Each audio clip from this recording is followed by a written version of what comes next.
Bagaimana kabarnya anak-anak? Alhamdulillah luar biasa. Kalau minggu kemarin kita sudah membahas tentang sistem reproduksi pada manusia, maka pada pertemuan kali ini kita akan membahas sistem reproduksi pada tumbuhan. Ini sistem reproduksi pada tumbuhan. Sistem reproduksi pada tumbuhan itu terdiri dari dua macam, yaitu perkembangbiakan secara generatif atau reproduksi secara generatif dan perkembangbiakan secara vegetatif. Ini contoh perkembangbiakan tumbuhan baik secara generatif maupun secara vegetatif. Kalian amati. Ini secara generatif, gambar bunga. Kemudian yang vegetatif ini banyak sekali.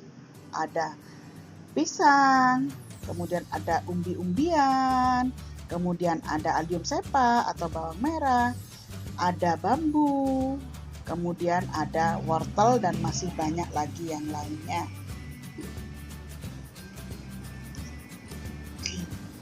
Perkembangbiakan generatif. Apa sih itu perkembangbiakan generatif? Perkembangbiakan generatif di sini merupakan perkembangbiakan yang terjadi dengan cara kawin atau reproduksinya secara seksual. Karena secara seksual maka dia melibatkan dua individu, yaitu individu jantan dan individu betina, yaitu terjadinya individu baru yang dihasilkan yang didahului dengan adanya peleburan antara dua sel gamet, yaitu sel gamet jantan dan sel gamet betina yang kita namakan dengan fertilisasi. Kemudian alat perkembangbiakannya pada perkembangbiakan generatif di sini adalah berupa bunga.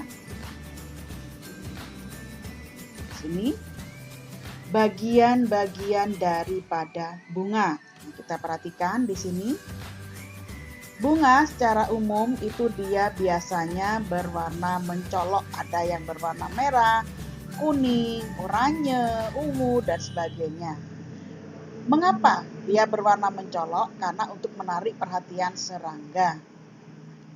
Kemudian apa yang berwarna mencolok tersebut? Nah, ini yang berwarna mencolok tersebut itu kita namakan dengan mahkota. Kemudian selain mahkota ada lagi bagian dari bunga yang lain, yaitu kelopak bunga, kemudian dasar bunga, tangkai bunga. Kemudian selain itu yang lebih penting di sini dalam bunga sempurna itu ada yang namanya benang sari dan ada putik.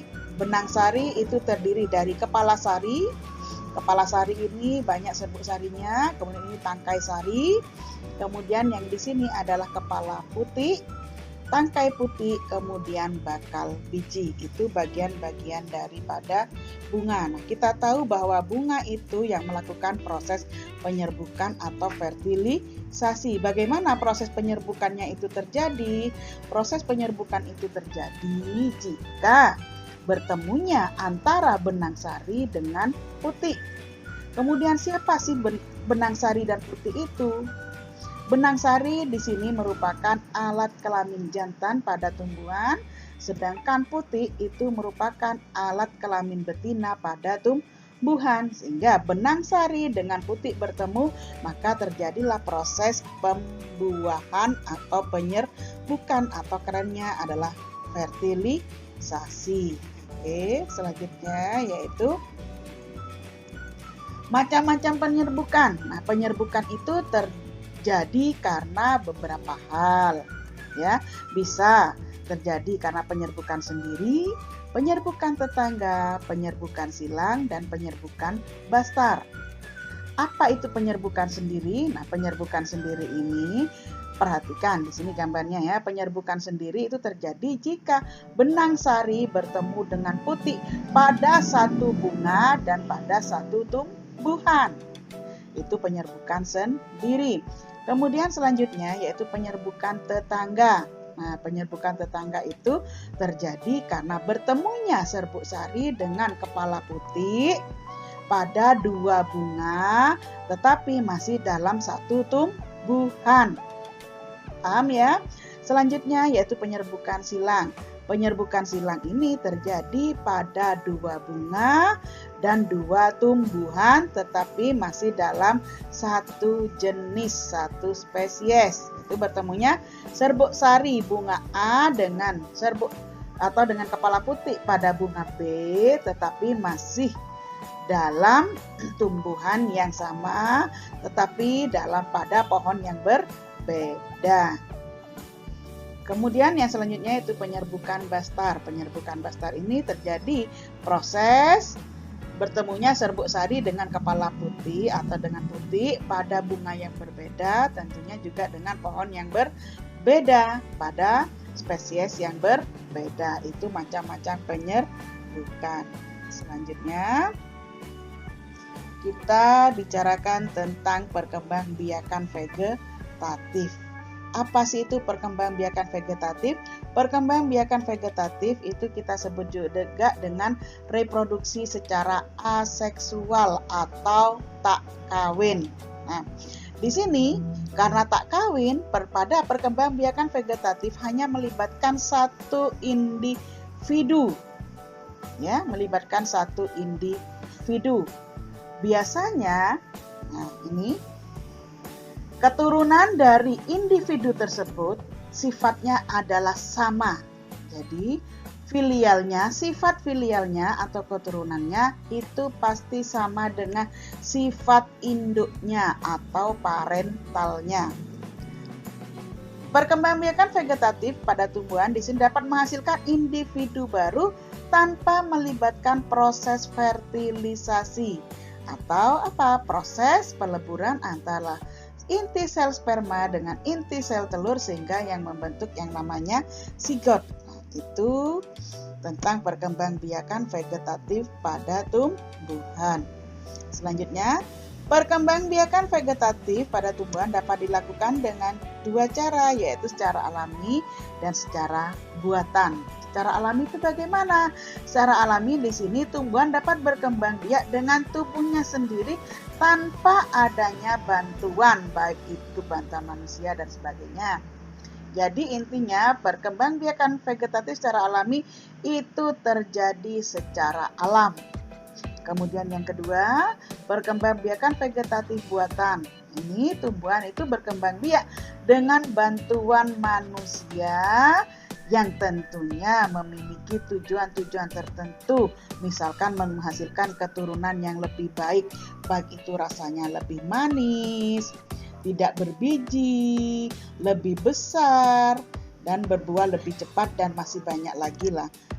Itu perkembangbiakan vegetatif pada tumbuhan. Nah, selanjutnya, ini contoh perkembangbiakan tumbuhan secara vegetatif baik alami maupun buatan. Ini yang alami pada umbi-umbian, pada kentang.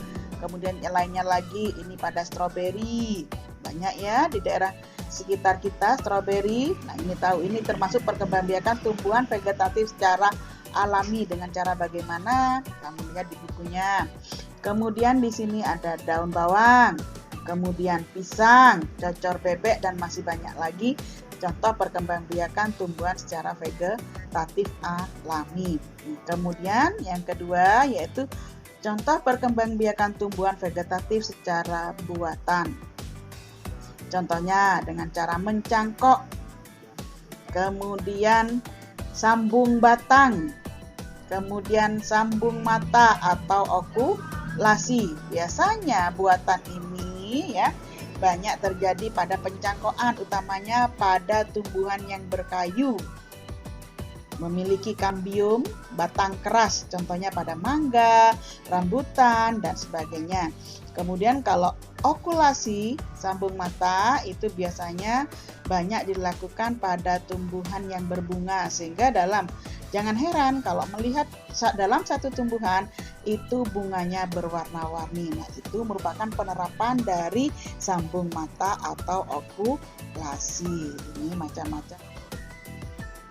Kalau kalian tadi sudah mendengarkan atau memahami tentang penjelasan Bu Guru tentang perkembangbiakan tumbuhan baik secara vegetatif maupun secara generatif, maka sekarang kita ada LKS, pada LKS.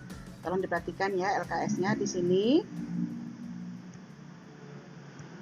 Pada LKS di sini ada beberapa gambar dan ada beberapa pernyataan.